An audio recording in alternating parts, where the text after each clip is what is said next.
I want to close by acknowledging the tension, the anger, and the frustration that has clearly been felt and seen on our campuses over the past several weeks.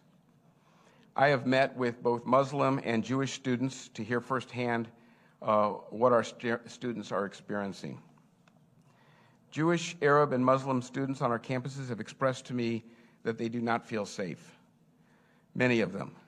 At the nation's finest public university system in 2023, that's not acceptable, and we have to do more to support our students, and that means all of our students. I'm appalled at the rise of hate speech directed at Arab and Muslim students, and I'm alarmed at the reports of threats and assaults and discrimination in the classroom experienced by our Jewish students. Nationwide, and I think this is important to note, there's been a 400% increase in anti-Semitic incidents since October 7th, and sadly, it appears that our campuses have fared no better. I've heard from many Jewish students. Not only did they see unspeakable brutality perpetrated by Hamas terrorists in Israel, but they also have heard it praised on our campuses by some students and faculty. They have seen it justified on many university websites.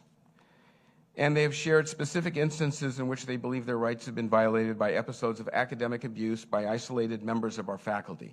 I emphasize isolated members of our faculty, but it is true, in violation of the faculty code of conduct and our university policies. Today, I just want to tell you I think that is not okay. In 2015, UC responded to a wave of anti-Semitism by forming a Regents working group and setting a policy. This past week, I read the report from the working group, and the Regents were very specifically concluded that harassments, threats, and assaults will not be tolerated within the university system. No one can deny that these things have happened on our campus these past 6 weeks, but I don't think we've seen the enforcement of these clear violations. The governor and members of the legislature have directly called on us to do better. Today, I'm urging the chancellors to take 3 actions, and I think the 3 actions that I'm actually would like the chancellors to take really involve all of our students, our Arab, our Muslim, and our Jewish students. Ensure your campuses are safe for all the students and staff, Arabs, Muslims, Jews, and that's everyone. This is your highest imperative, and all necessary resources must be employed to ensure the safety of our campus communities. Number 2, when there are violations, we need swift condemnation and enforcement. We have policies for faculty conduct. If there are credible allegations of violations, they must be investigated, and if you find violations have occurred, it's time to enforce discipline. I encourage students to report these incidents so that the university leadership can take the appropriate and swift action. And number 3, on the subject of free speech. Free speech is a cherished value in this country, and we're not only bound and deeply committed to protecting the right of free speech on all of our campuses, but the time also for moral clarity is upon us. If faculty or students engage in hate speech, it is incumbent on the university and campus leadership to call it out. Hate speech is still protected, but it can be called out when it's outrageous. So, for example, when al-Qaeda flags are waved at demonstrators, we don't need to debate the moral question. We can simply call it out for what it is, a symbol of hatred and the banner of an organization that has murdered thousands of civilians in cold blood. In fact, there's a faculty member at one of our UCs whose son was beheaded by an al-Qaeda operative. It is not okay for our students to fear for their safety on our campuses and hear no response from campus leaders. And when hate speech crosses the line and includes true threats, incitement, and harassment, then we need to not only call it out, but take disciplinary action. Again, I think all of those concepts are things that apply to all of our students on campus, and I think we'd all agree that these are important things to do. I will not stand silently, and I know that my fellow Regents will not be silent when members of our university community are made to feel unsafe. We have no patience for faculty who abuse their positions and willfully violate our policies. Again, it's a minor percentage of faculty, but we've seen it the last 6 weeks, and I think we need to take action. And we will not stand by and silently tolerate actions that take away the dignity of our students, our faculty, or staff because of race, religion, ethnic origin, sexual orientation, disability, or gender. The time for leadership is now, And that concludes my remarks. Thank you. I now turn it over to President Drake for his comments. Thank you. Well, thank you, Chair Leib. The intense violence in the Middle East has left many thousands dead, injured, and many millions traumatized. And the human price has continued to grow. The incalculable suffering we see and read about has affected people around the world. It has spread into communities everywhere, including our own campuses. And we heard so clearly during public comment. I appreciate hearing from members of our community, and know that sharing your thoughts and feelings on this topic publicly is not an easy task and can come with risk. Over these past several weeks, the chancellors and other university leaders and I have heard from many people, members of the UC family and others, expressing anger, fear, frustration, horror, and sadness about how they see this conflict playing out on our campuses. The chancellors and I have repeatedly urged members of the UC community to approach one another with empathy and tolerance, to seek out opportunities to listen even when they disagree passionately, to learn and to try to understand each other, and to uphold our community values that promote free and nonviolent expression. Still, many of our students, faculty, and staff are suffering right here at home. Some feel unsafe leaving their dorm rooms. Some worry about what they can and cannot say in their classrooms.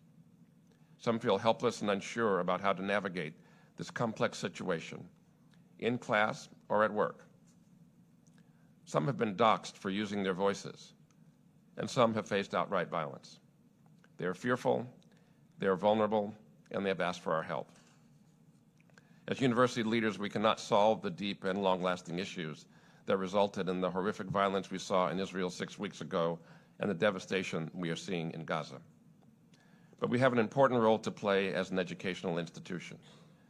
We owe it to all to do what we can to create a safe and welcoming living, learning, and working environment, and to create educational spaces where we can all find factual information, guidance, support, and practical tools to better understand and respond to what is happening around us.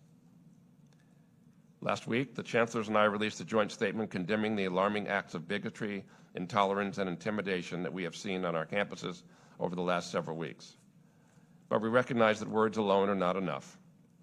And that is why today we are announcing that the University of California will take several steps to address this.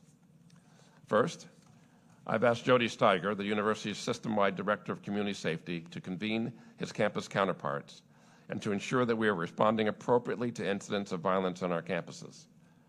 The safety of our community is of paramount concern, and we will continue to do all that we can to ensure that students, staff, faculty, and visitors are safe on our campuses.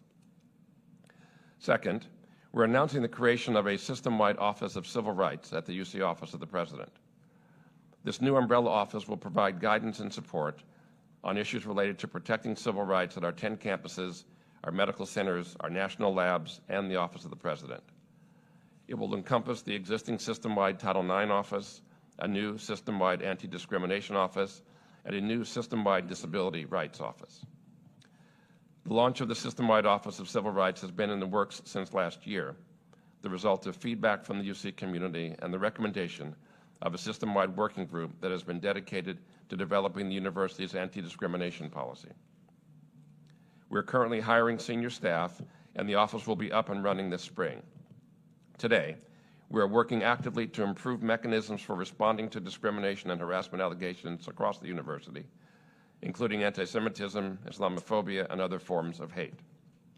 Members of the UC community who wish to report such incidents now can continue to do so through local campus channels or through the university's system-wide whistleblower hotline.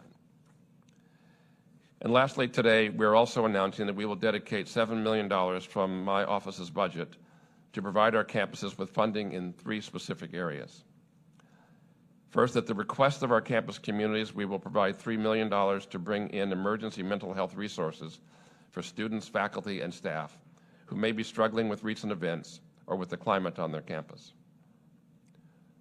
Second, we will dedicate $2 million to help develop educational programs at each UC campus that will help inform and improve the public discourse on this issue.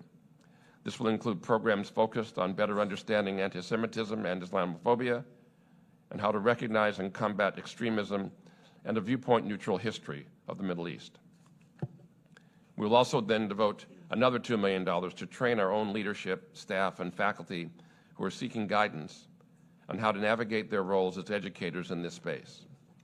This programming will focus on areas such as freedom of expression, academic freedom, diversity, equity, inclusion, and belonging, and other key functions of higher education administration as they intersect with this conflict.